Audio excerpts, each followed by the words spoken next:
So it could be any of your personal experiences that you've had in the past, what started you in paranormal field, what you might have experienced during your time with the paranormal. It's up to you guys what you guys want to talk about.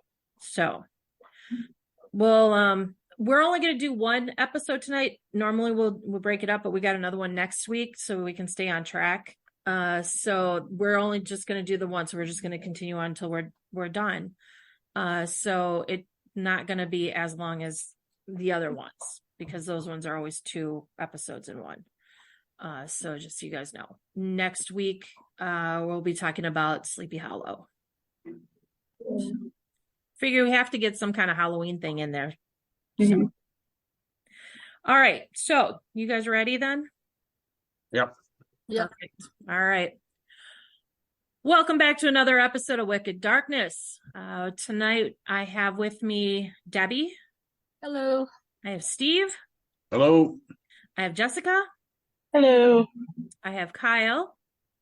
Hello. I have Leah. Hey there. And I have Nick. Hello.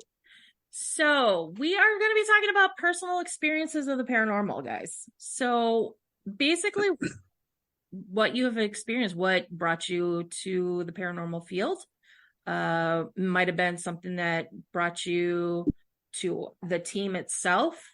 So who wants to start tonight? I think everybody's already heard my story 18,000 times. So why don't we go with somebody else? Any takers? Well, I can start. I'll start. Okay, Steve. I'm just going to try and pick one out of I think the very first thing that I can remember, and I think I told you, some of you this, is when I was very small. I grew up in my grandparents' home. My parents had bought their home from my grandparents, and I'd come down on a Saturday morning, and he had to go. There was a stairway from our kitchen going upstairs to where our bedrooms were. I'd come down the steps, and there was a window there. And I looked, and there was an old woman sitting on the bench. And I didn't think much of it because I was 5 or 6 or however old I was.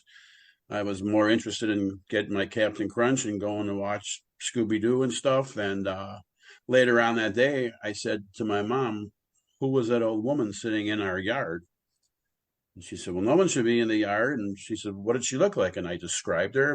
I remember the most about it was my mom looking shocked because she said I just described my grandmother, who I had never met. She passed away before I was born. So that kind of, to me, being a little kid, I was like, okay, didn't think much of it. But that was my very first thing that I can remember. Wow. Were there no pictures of your grandma up anywhere? So you never sitting around anywhere? No. Not sitting around anywhere that I could just see. They weren't in the house or, might have been somewhere in a album, but I don't remember ever seeing her. Again, even if I would have saw a picture, I doubt I would remember it. I was really little, and again, just didn't really think much of it until later. I asked my mom why this lady was in our yard, but sitting on a bench, and she said that's where my mom sat, on that bench out in the yard. So wow, that was my first thing, and I thought about that years later. But I mean, that's not what started me on this, but that's my first experience that I can remember. Wow. Mm-hmm. Debbie, what's your personal experience? Well, actually, I had some stuff happen in our house like about 3 weeks ago or so. We're painting the cabinets in our kitchen. And so Scott had brought in a small scaffold, and it's sitting in the living room up against the cat trees so that, if they want to play on it, they could. But I came downstairs one morning and everything was fine. And then I went back upstairs, and then I had to go back downstairs again a second time. Everything was fine. The third time when I came down, the scaffolding was moved about 6 feet, and it was between 2 chairs that we have in the living room. Scott was still in bed. I really don't think the cats, even if they all got together, would not have been able to unlock the wheels and move the scaffolding 6 feet. And I'm just like, what the heck? So then, I don't know, must have been like the next day or a couple days later, we were looking for our storage unit key. And, we looked in all the usual places, couldn't find it. So then Scott went to go to pick a save or something, and he comes back and he goes, I say you found the storage unit key. I said, no, I didn't. He goes, yes, you did. I said, no, I didn't. And he goes, well, it was sitting on the driver's seat in his car that we had just been in. And he's like, so we're like, It's like a couple of people kept going through my mind who might be doing this stuff, because my mom knows I'm kind of scatterbrained sometimes. So there was that. And then there was another, in our upstairs bathroom, we have 2 corner cabinets, and Scott's cabinet door was open. There's no reason for that door to be open. He was, I think he was out of the house when I went upstairs, and I looked and the door was open, and I'm like, why is this door open? Because there's no reason for it to be open once he leaves the bathroom. So I asked him about it and he couldn't remember, but I just thought that was weird that door was open. So there's someone doing some stuff in my house. So. Wow. So where did you normally keep the storage key then? In Scott's car. Okay. But then we had gotten rid of his white car and gotten a red car. And, we moved all the stuff around and that, and he just thought he knew where it was, and it wasn't, and just magically appeared on his driver's seat. So, so And Mom, the you got scaffolding me. moved. The scaffolding is on wheels, but they lock. And they were locked. And So something had to have unlocked it, moved it, locked it back into place. yeah. Wow. And the outside door was locked. Well, all the doors and windows are locked. And Scott was still in bed. I was the only one up, except for the cats. So it just totally blew my mind when I went down there the third time, and it's moved and stuff. And I just left it there. And then when Scott got up, I'm like, I want you to see what I saw and tell me how it was possible that this scaffolding was moved. And when he went downstairs, he just looked at it and he goes, I have no idea. So that was just recent. So Wow. that's it. So we've had scaffolding moving, doors opening, closing, grandma being visiting. That's what I'm thinking. Wow. And you said that was recently? Yeah, about 3-4 weeks ago. Oh. And it happened like boom, boom, boom. So Have you guys done any other kind of like remodeling or anything besides that? Well, when we first moved here 30 some years ago, and nothing happened then. Interesting. Yeah. So Jessica, but otherwise I've been interested in the paranormal before paranormal was even a word. Right. Yeah. So Jessica, what you got? Anything? I only have like a handful of really personal things I could probably go through pretty quickly. Yeah. And I can't remember how old. I was pretty little, but I was old enough to like be in my own room, in my own bed. And we lived with my grandparents, in their house that my grandpa and his dad had built. And I remember vividly, to this day, I remember vividly, one night I woke up and there was a person like down the hallway from my room, like all white, like telling me to follow her. And I was like, oh, okay, what the heck? And I got up and I'd follow her all the way up the 2 little flights of stairs. And then up the little flights of stairs was the living room, and there was a huge entertainment center with the TV on it in the living room. And luckily my grandpa liked to sleep on the couch in there because I followed this lady all the way up the steps. She got to the top and like bolted toward where the TV is and the entertainment center was. So I ran head first to catch up with this lady in the TV. And my grandpa luckily was awake and he jumped up and was all like, "What in the heck are you doing?" and knocked me over. And I'm like, I just looked over at where she was and I'm like, I don't know, like I was following somebody, but she's not there. So I don't know. That happened twice. The second night I tripped on the steps and kind of woke myself up and was like, what is going on? So I think I started shutting my door and, keeping things from being in the hallway anymore. Cause that was probably my first, really real experience. I think that to me was kind of an experience. I guess I don't know if it really was. It was weird and it's something I vividly remember. So I kind of, got me interested in more different, paranormal a little bit, like just, what's out of the ordinary kind of thing. And, trying to figure out what that could have been. And I guess I still don't really know, but that was probably my first, experience. And then, not too long after that, we moved to Cudahy, me and my mom and my sister. And my sister and I were, at this point, I was old enough. We were kind of at home by ourselves for a little while after school. I think it was like 5th grade-ish for me, 6th grade, somewhere around there. But it was just walk home, sitting, dinner's going to be started. Just I'll be home in 2 hours, whatever. Just sit and watch TV, do your homework kind of thing. And my sister and I were sitting on the couch and we started having like electronic problems. Like the TV was going on and off. And then the computer in my mom's room, which was right visible to the living room where we were, was kind of flashing on and off as well. And kind of, I don't know if you remember like the old noise, like old computers, maybe you hit the keyboard, but it wasn't really on. It kind of made that note, like there was a noise it made. It was doing that. And I'm like, what the heck is happening? And then something in the kitchen, like the silverware drawer was rattling like crazy all of a sudden. And we're like, we're out of here. Like I'm going outside. I took the phone. I called my grandma and I said, I don't know what to do. Something's wrong. And my sister is trying to save all her stuffed animals at this point to get them to the front yard because she's like, something's going down. There's a problem. I need my stuffed animals. Okay. I'm like, Aunt needs to get out of the house. There's something going on. And my grandma's like, you're being ridiculous. And I was like, listen. And I put the phone in there and all these noises, the TV on and off and the rattling and everything. And she's like, what is that? And I said, I don't know. That's what I'm telling you. I don't know. She's like, well, wait for your mom. She'll be home soon. So we sat on the front lawn with all of my sister's stuffed animals till my mom got home.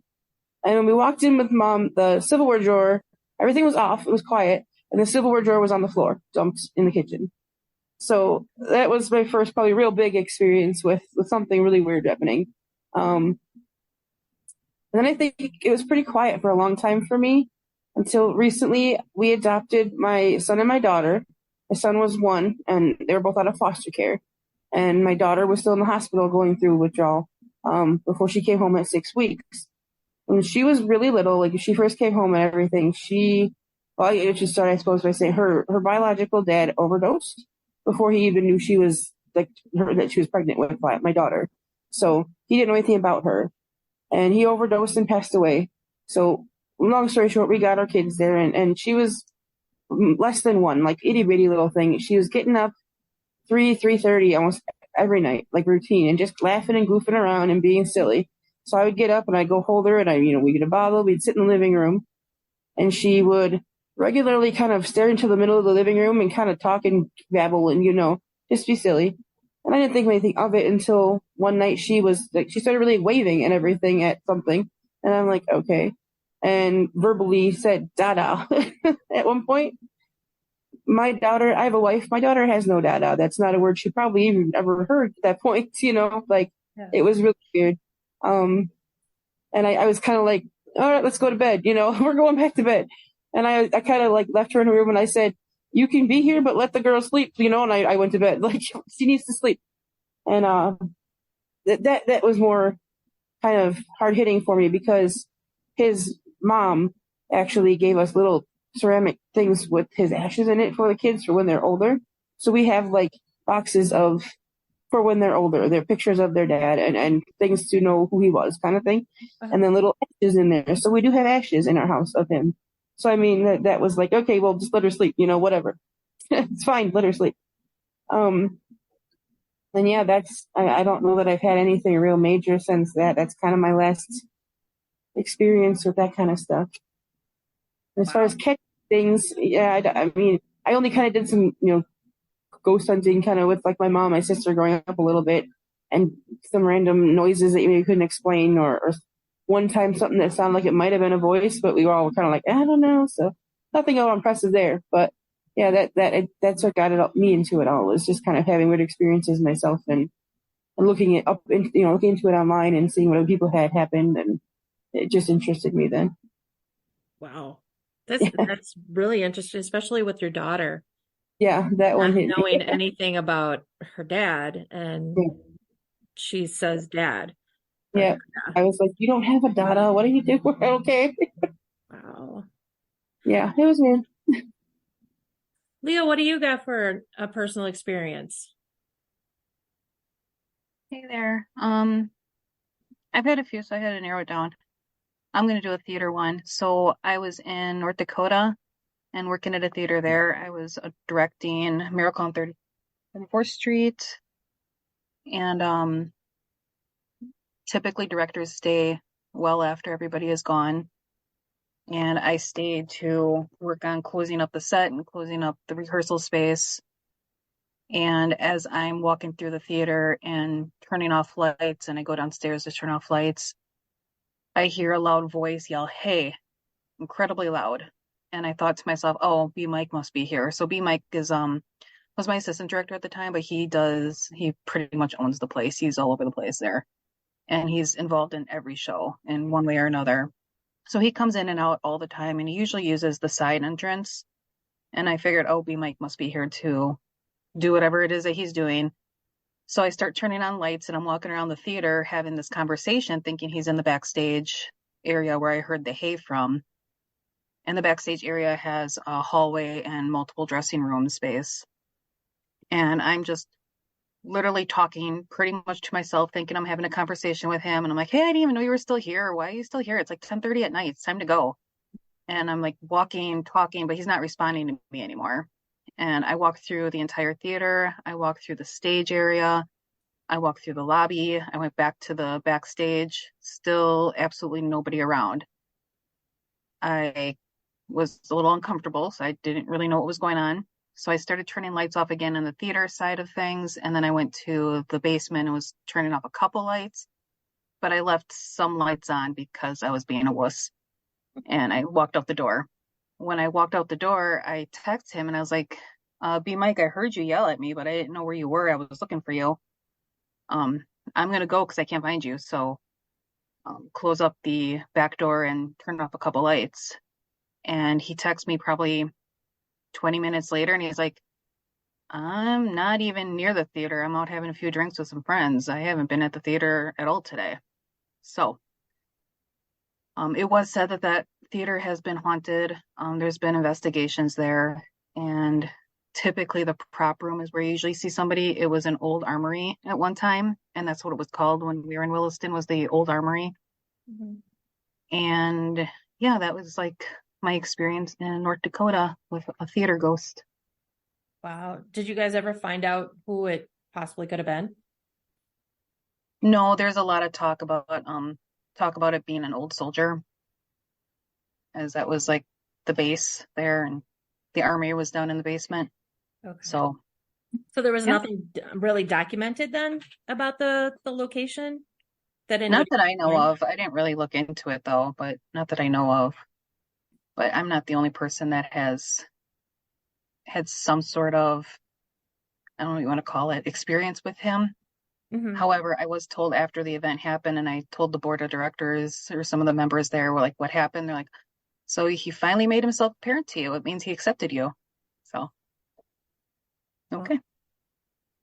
Well, that's a good thing. At least then you know that you can stay there and he's not really going to bother you too much. Nope, just don't turn the lights off on him, apparently. Anybody ever see him?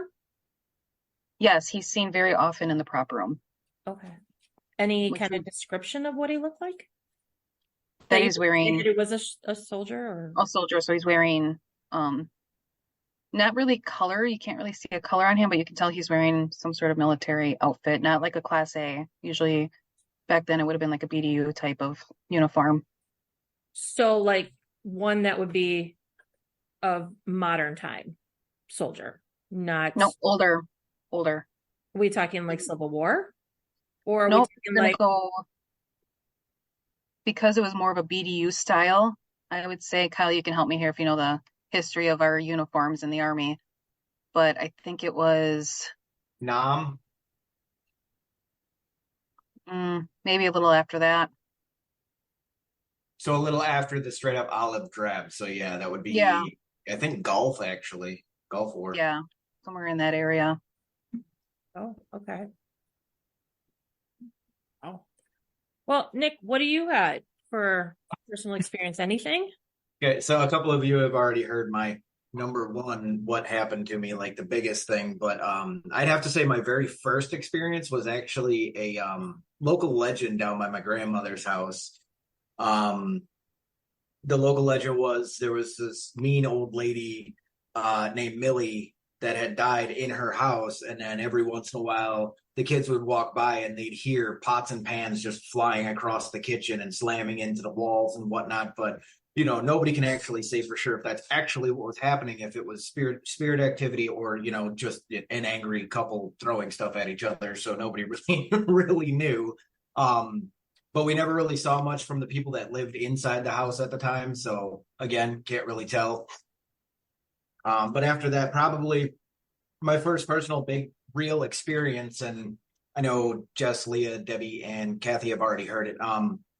So when I was a little kid, right, shortly after my great grandfather passed away, PlayStation 1 was really big, and nobody had the technical skills to actually take apart the machines except for me.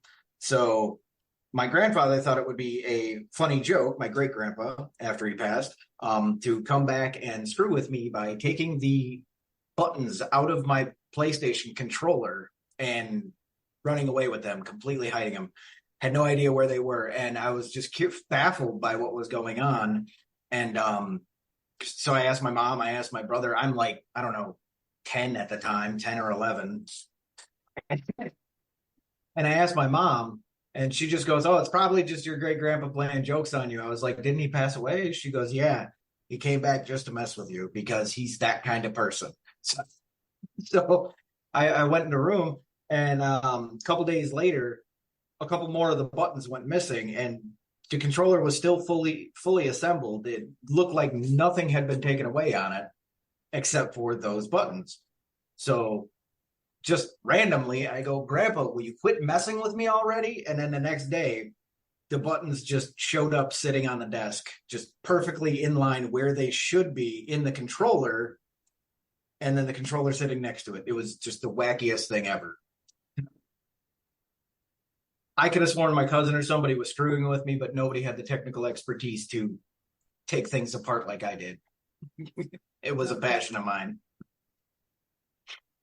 Wow. That's how I learned. So was your great grandpa around with this kind of technology? No, he was not. Okay. He passed away before Atari even took off. Oh, okay. So yeah, But great grandma was always around, and I always thought she was just talking to the air, but apparently she was having a conversation with great grandpa, but nobody ever knew because nobody shares stuff like that.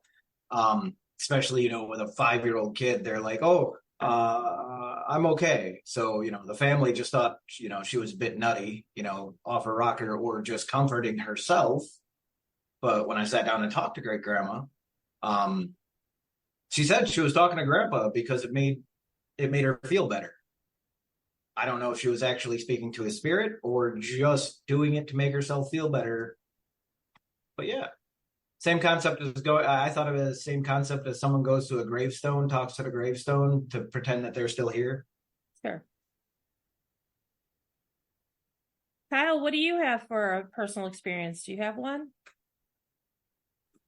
No, I actually don't have any personal experiences, and that's why I claim them probably the skeptic of the group, because I really have no basis for believing. Oh, so you're our 100% skeptic. Got it. Yes, that's the role I think I'm going to fill. That is a great role to fill, because what do I always say at the end of all this? I always say believers keep believing and skeptics keep us grounded. Oh yeah, for sure. That's why personally I go into a thing and it starts out 100% skeptic until I'm proven wrong. Yeah. Well, and that's what we're gonna find out with you guys. I know Kyle, you're new with us, and Nick, you're new with us. So is Jessica.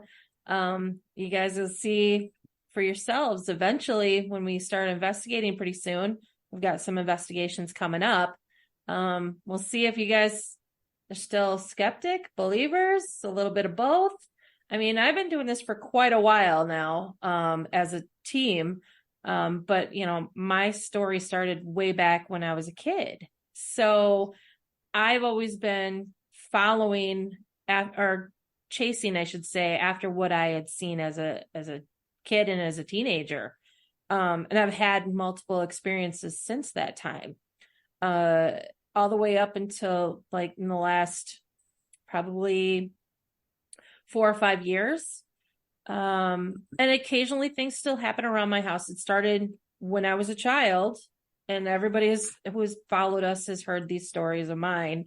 I won't go in too much depth of it, but it started when I was really little and saw my grandmother's face on everybody, scared everybody, and I was told my parents had to come pick me up because I was at a sleepover.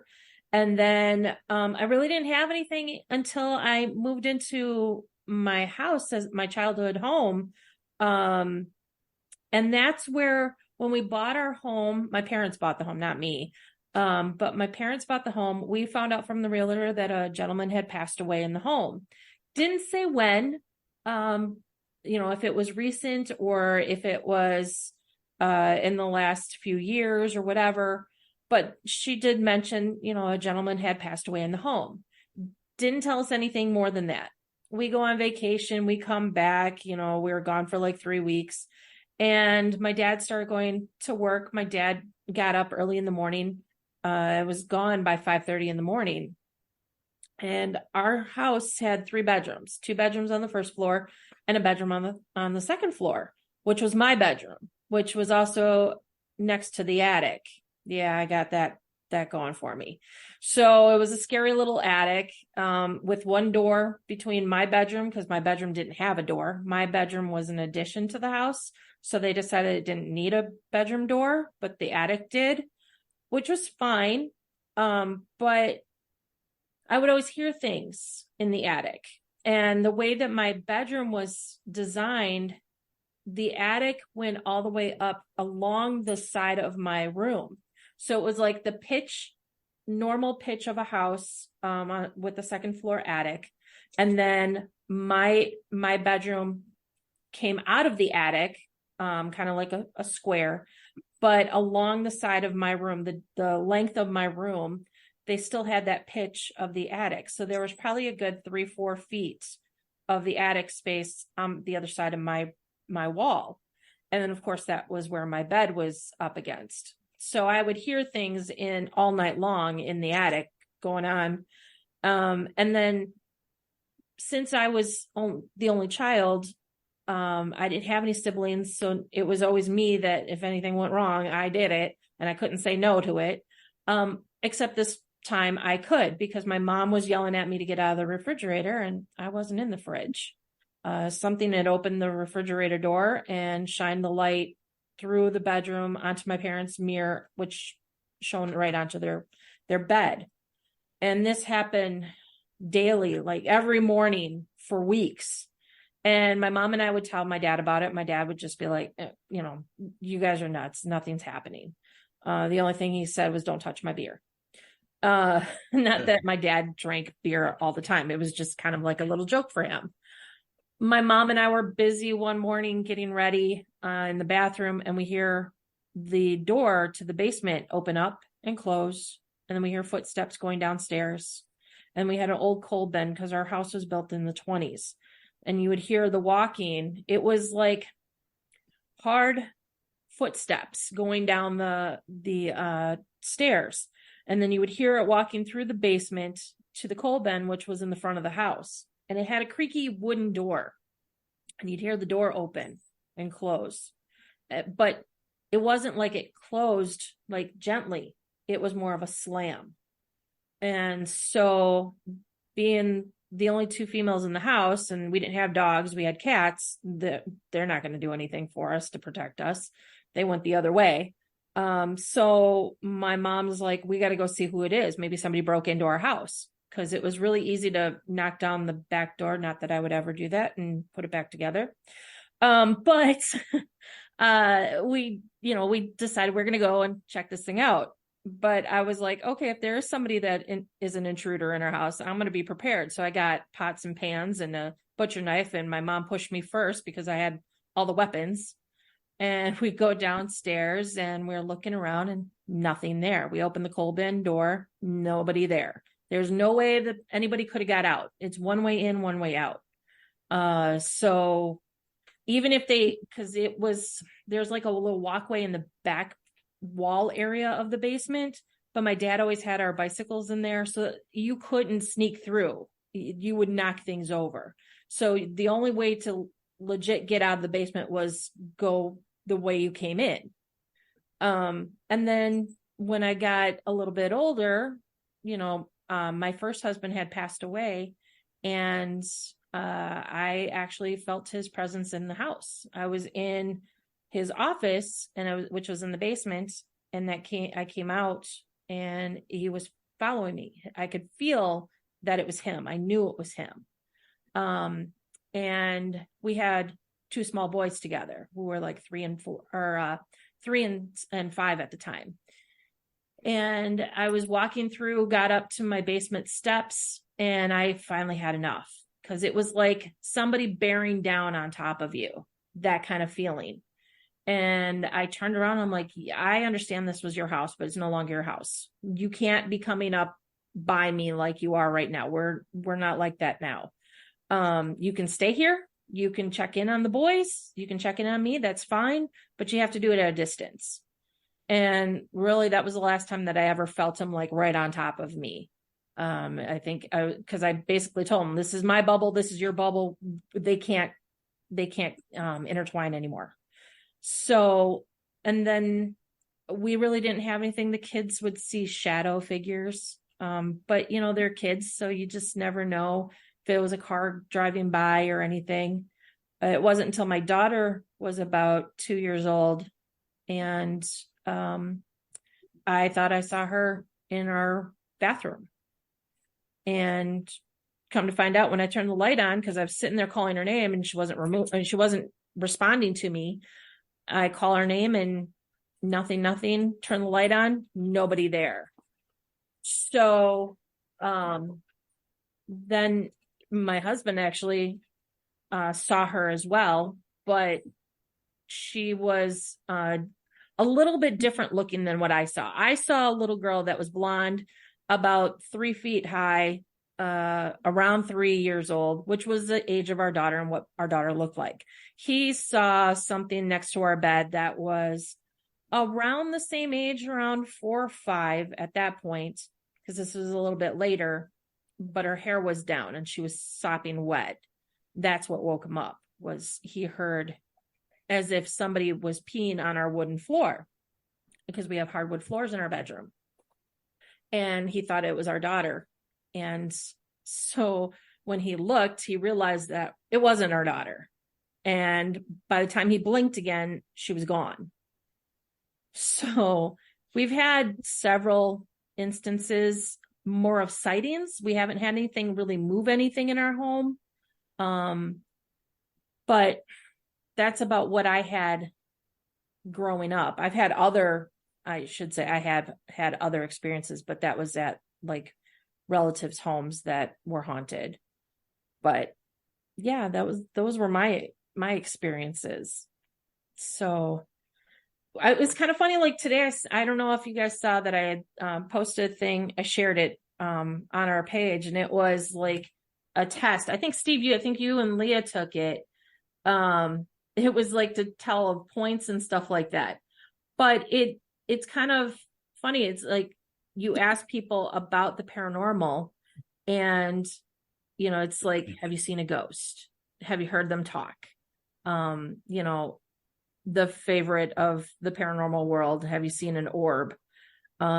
Witnessed the poltergeist activity, witnessed a strange mist.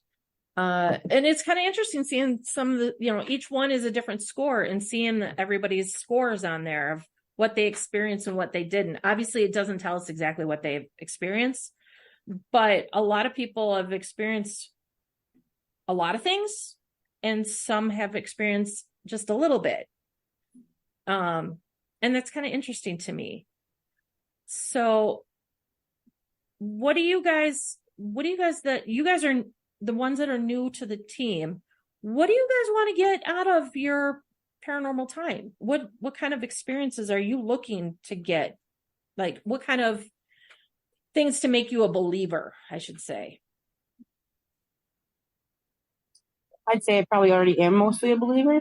I think I would just really love to be able to catch things that other people can't explain either. Like, I think I would be easier to be like, okay, I feel like we've kind of counted out all the things it can't be and it isn't, and what else could it be?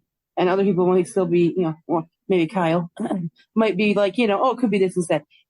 I would love to be able to find things that maybe even Kyle would have to go, okay, maybe, like, because I've always just really wanted to catch something solid, and I've experienced things that I think are pretty solid in my mind, but like, that doesn't help anybody else. And, that's just a story for them that I'm telling. And, I would love to actually, be a part of a team and, a group of people who all have this same kind of desire to either find proof or proof of not, maybe that it isn't in some people's minds. And I would really love to find something pretty solid that people can't really argue with, and see that for myself as well.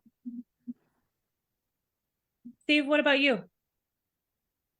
Me, I've been hearing and seeing and having experiences for most of my life growing up and as an adult. So, to me, it's like, what's the next best thing I'm going to see? Because I've seen things like yourself, and I've heard things. I mean, just in the last couple of years, I've been touched. That was something I always thought, yeah, right. You watch all these shows, and I'm like, no, how are you going to get touched? Well, it happened to me twice. It happened to me when we were just at the school in Farrar.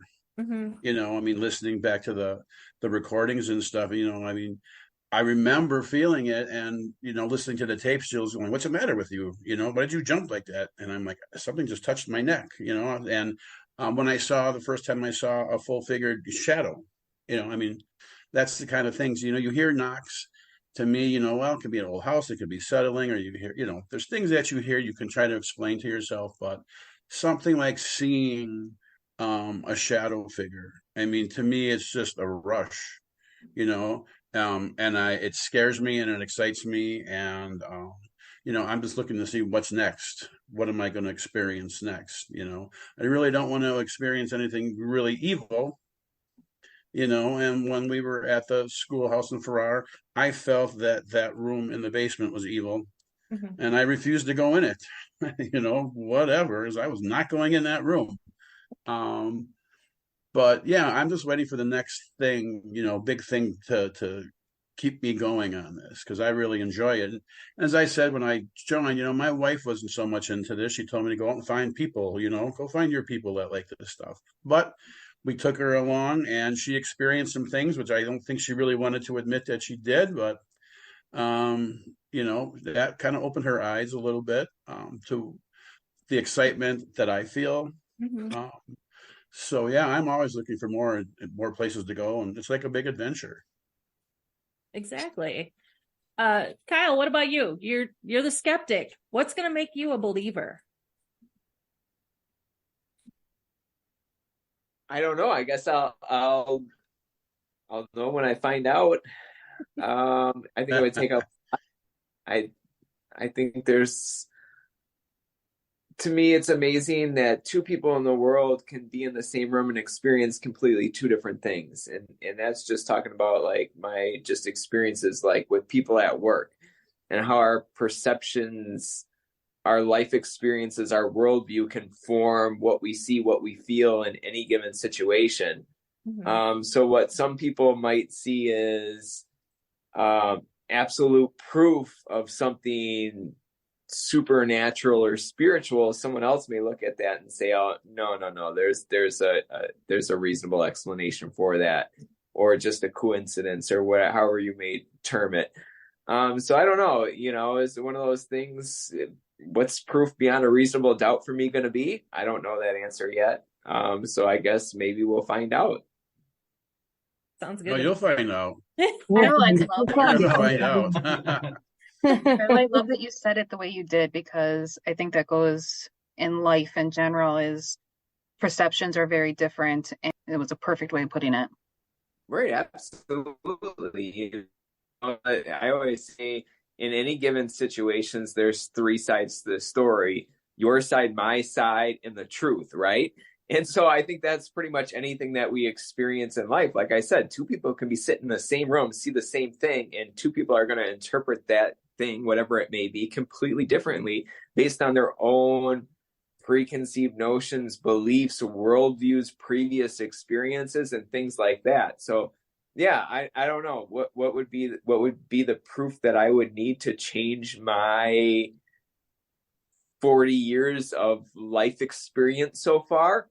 I don't know what that's going to be, but will I find it? Possibly. I mean, I'm open to the idea. I'm not closed-minded to the idea, and that's kind of why I joined the team, is to kind of challenge some of my perceptions and worldviews and see if there's something out there, maybe that I don't believe in now, but maybe you'll be able to change my mind at some point.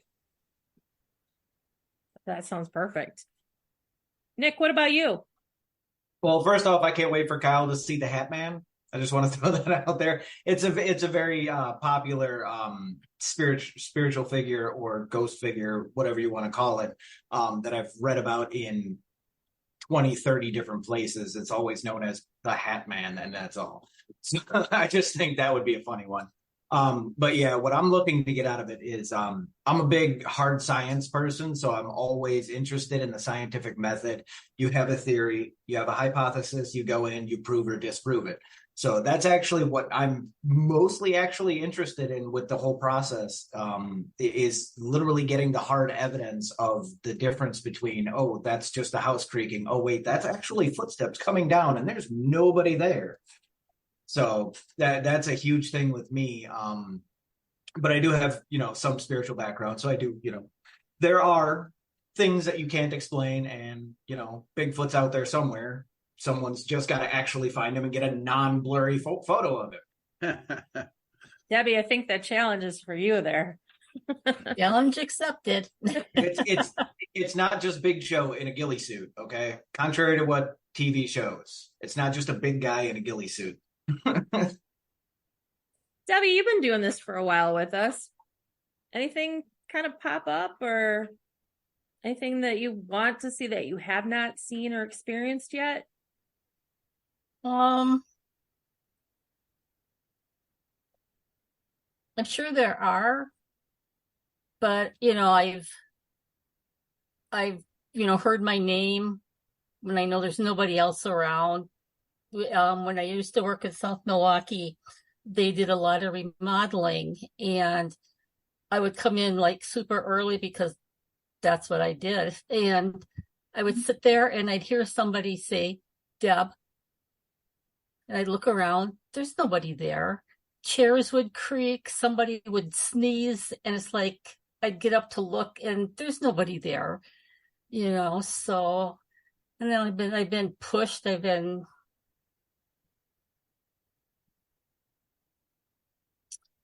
I don't know, talked to, just random things. Like one time we were walking, and we were walking with my daughter, and she was walking behind us, and I turned around and I looked at her and I said, "What?" And she goes, "What?" I said, "Didn't you just say mom?" And she's like, "No." So somewhere out in downtown Milwaukee, somebody was going, "Mom." But it's funny that you said that, because Scott had that same thing happen at our last investigation. he and I were sitting in this one room. Neither one of us were talking. And then all of a sudden he turned around and he's like, what? I'm like, what? And he's like, you didn't hear that? And I go, no, I didn't hear anything. I'm literally not even 2 feet away from you. He's like, and he legit turned his head around like really quickly as if somebody was like right behind him talking to him. Yeah. But I didn't hear it. So he's like, I swear there was somebody that it was a guy, he said, but I didn't hear anybody talk to him or talk to me. But yeah, he had the same thing. Yeah. And it's weird because then, like my daughter, I think she's sensitive, but she doesn't embrace it, because when we went to Waverly, when we took the tour, she was fine. But then when we broke down in groups, there were 3 or 4 of us in one group, and we had walked out into like the 3rd floor or whatever. And she didn't get more than 2 or 3 feet in, and she grabs me and she says, I can't do this. And I'm like, what do you mean you can't do this? It's like, this is no small feat to get all this stuff together. And she goes, I can't do it. She goes, there's too many people talking. She goes, I can't deal with all these people talking. And I'm like, okay, 1, 2, 3, there's 3 of us and you're hearing multiple people. So, we took her and back to the base camp, and she sat there for like all night because she didn't want to deal with all those people talking. So, she doesn't like the paranormal. Did she have any experiences when she was little that kind of like scared her where she didn't want to deal with it? Not that I'm aware of, no. When she was in college, she had some weird stuff go on. She was, she's a night owl, and where her dorm room was, the girls' bathroom was right next door. So she went one night and she was going to take a shower and stuff, and she walked in and she heard the end shower on. So she thought, well, somebody else is taking a shower at 11 o'clock at night. So she took a shower, she got dressed, and that shower was still on. So she thought maybe somebody had passed out or something. So she went down there. She asked, are you okay? Do you need help? It was just silent. And so she crawled underneath the door, and there was like a little spot where you could stand and then the shower. Mm-hmm. And she's like, hello. And she pulled the shower curtain back. There was nobody there. And the water was hot coming down. But the thing is that the shower knob was broken. So she's trying to turn the water off. All the steam is coming out. And so then she didn't really think too much of it. And she went back to her room. She locked her door. Her roommate was sleeping. And so she went to bed. She got up the next morning and she showed me this picture after, when we were moving her out. And on the TV was a picture of a smiley face. And it said, you are my sunshine. And she freaked out. She's like, the door was locked. Her roommate had not moved since the night before. And here's this, reminder of saying, thank you for, we had figuring it. It had to have been a girl or something that was in trouble, that she ended up releasing her from that darkness or whatever. And she ended up bringing the girl home with her that weekend. And she was having problems with her car because the panic button would always go off. And this was just recently with finding this spirit or whatever. And she came home and she came in the house, we were talking, and the panic button goes off. And she goes, oh God, here we go. So we went outside, she hit the panic button, and it stopped. So we went back in the house. We didn't even get the door shut, and the panic button starts going off again. And so she goes out there. She hits the panic button. It stops, and she just looked at her car and said, "Stop it! Don't do that anymore." And it didn't do it anymore the rest of the weekend. And fast forward, we figure she brought this girl home whose name was Megan. And when she went back for the weekend, or after the weekend, I think that Megan came with me to work because in our visitors parking, there was a car from Illinois, because she was going to school in Illinois. And the car's panic alarm was going off. So we were thinking, okay, she's hitchhiking back to Illinois and letting us know that she's going back to where she was. But that whole thing was just so bizarre. It was like watching a movie. All these weird things were going on, and she's got weird stuff going on in her house too, but I'm not going to mention that to her.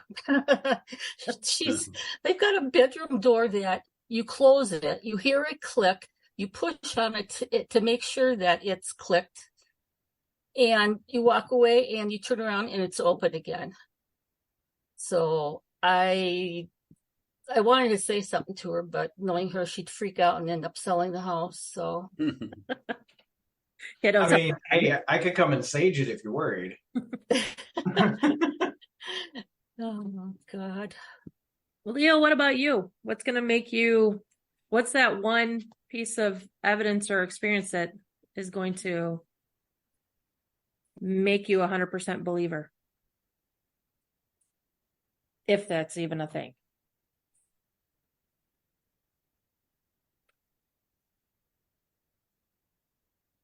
It can't be debunked. I want to see a lot of what others see. I've heard people say they see shadow people. Okay, I'll go with that. I also know how the brain works and how eyes work in the dark. And therefore, I don't know if I necessarily fall for it. A lot of people have experiences that are pretty out there that would make me a believer, and I've never experienced things of that nature. I always said I wouldn't mind being touched. I think I was last time I was out, but now it's been 2 months and I've decided to add some logic to that and decided I wasn't touched. So it has to be very deliberate at this point for me to fully believe it. Something I can't debunk or say it didn't happen or find another reason or way that it could have happened. So if it does happen to me, something small happens to me and it's not definitive, I'll do something rational and talk myself out of believing it. When I was listening to one of the recorders from that last investigation there, and you're sitting in the command center there, and there's kind of like a very strange whispering sound, like someone's talking, and then a couple seconds later you're going, what was that? Mm-hmm. I mean, it was, and you can hear it clear. So you whatever you heard, I mean, it was uncomfortable at base camp. It was very uncomfortable for me. It sounds like somebody is like right by that recorder. Yeah. You can't really tell that what they're saying. It sounded like kind of like that, but I mean, right away you reacted to it. So that was kind of cool. Yeah, I would like to hear that. That would be cool. Kind of touched on what everybody has experienced, what they want to experience, what they're looking for in the paranormal field to make them have that aha moment. But I think people have talked about, I think we talked about it last night about cryptids. There's usually somebody out there is saying, oh, this isn't real, that's not real. Same thing with ghost hunting. And you know, when we're out there, we can experience it, but what is going to be that one piece of evidence that's going to make everybody go, yeah, this is paranormal, there is something out there? That, you know, I think that's what every little genie in a bottle, and that you can open it up and there's the ghost and you can show it and put it back in and you can show it to the world. You know, I think there's always going to be skeptics out there, which, like I said, that's a good thing. It keeps us, you know, grounded. It makes us think outside the box a little bit more, you know, and even the 100% believer, there's still always a little skepticism in there. I don't care what anybody says. You know, there's things that happen that you sit there and you'll question, is that actually happening? Did I actually experience that? Or was my mind playing tricks on me? Were my eyes playing tricks on me? You know, whatever the situation might be. But until we're able to get that ghost in that bottle and have it on display for the world to see, I think, you know, that we're always going to be going for that. And until somebody's able to do that, we're all going to be in search of that one aha moment. So with that being said, I think, like I said, we kind of talked about everything. So I think we're going to say goodnight to everybody. We had another great episode. If anybody has had any experiences outside of our team and you want to tell us about it, we'd be happy to hear it. Otherwise, for our skeptics, keep us grounded. For our believers, keep believing. I'm Kathy. Have a good night. Good night. Good night.